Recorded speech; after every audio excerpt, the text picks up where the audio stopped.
বাংলাদেশ ভারতের সীমান্তবর্তী কুমিল্লা বুড়িচং উপজেলার ভবেরমুড়া গ্রামে পাক দরবার শরীফ নামে মাজার প্রাঙ্গণে একটি টিউবওয়েল দিয়ে 18 বছর ধরে পানি পড়ছে। কারো সাহায্য ছাড়া টিউবওয়েল দিয়ে পানি আসার ঘটনায় বেশ আলোচনার জন্ম দিয়েছে। কুমিল্লা থেকে হুমায়ুন কবির জীবনের পাঠানো তথ্যচিত্রে ডেস্ক রিপোর্ট।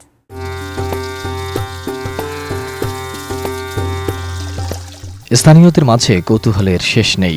সীমান্তবর্তী হওয়ায় পাশের দেশ ভারত থেকেও অনেক লোকজন আসেন টিউবওয়েলের পানি দেখতে। এই পানি পান করলে মনের আশা পূরণ হবে, সেজন্য যাওয়ার সময় পানি নিয়ে যান অনেকেই। এছাড়াও কুমিল্লা সহ বিভিন্ন জেলার মানুষজন এসে ভিড় করছে এই মাজারে। ওয়ালটন এখন দেশের সীমানা পেরিয়ে পৌঁছে গিয়েছে 50টিরও বেশি দেশে।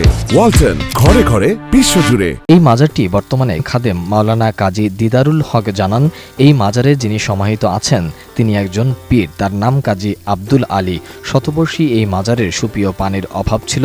মাজারের ভক্তরা পুকুর থেকে পানি পান করত। এই এলাকার অন্যান্যরা বিশুদ্ধ পানির বড় সমস্যায় ছিলেন।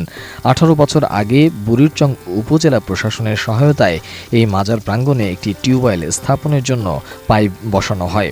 এরপর আর টিউবওয়েলের হাতল লাগানোর দরকার হয়নি, পাইপ দিয়ে অনবরত পানি আসছে।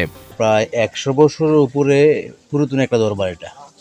এই দরবারে অনেক ভক্তবিন্দু ভারতে এবং বাংলাদেশের মধ্যে আছে। এই ভক্তবিন্দুরা আইসা আমাদের পুষ্করণী পানি খাইতো বা পানির জন্য প্রচুর সমস্যা ছিল।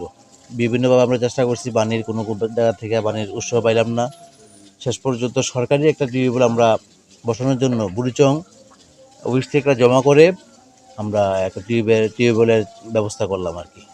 তো এটা অনেক দিন যাবৎ করার পর, কাজটা করা শেষ করার পর যখন আমরা পাইপ ডালার সঙ্গে সঙ্গে ইনশাল্লাহ ওই সময় থেকেই আজকের এই পর্যন্ত প্রায় মিনিমাম 15 থেকে 16 বছর হবে অটোমেটিকলি পানি পড়তেছে। স্থানীয়রা বলছে, এই টিউবওয়েলের পানি দিয়ে অজু, গোসল সহ খাবার ও রান্নাবান্নার কাজে ব্যবহৃত হয়। এছাড়া বেশ কিছু জমির ফসলও ফলে এই টিউবওয়েলের পানি দিয়ে। আমার জীবদ্দশায় আমি কখনো দেখিনি এই টিউবওয়েলের পানি বন্ধ হতে। এই টিউবওয়েলের পানি দিয়ে আমরা 5 থেকে 700 শতক জমি আমরা চাষাবাদ করি, খাওয়ার ক্ষেত্রে ব্যবহার করি এবং অজু গোসলেও আমরা এই পানি ব্যবহার করি। পার্শ্ববর্তী এলাকা ইন্ডিয়া, এখান থেকে বিভিন্ন মানুষ এসে পানি নিয়ে যায়, মানতে থাকে। পানি এখানে ওঠার পর থেকে আমাদের আর কষ্ট হতে আছে না। জুম্মার দিন বলেন, শনিবারে বলেন, এমনকি ঈদের দিন বলেন, তো এই সব দিনগুলোতে দূর দূরান্ত থেকে অনেক মানুষরা এখানে আসে। পর্যটক কেন্দ্র হিসেবে এটা গড়ে উঠছে। Desk report, ATN news.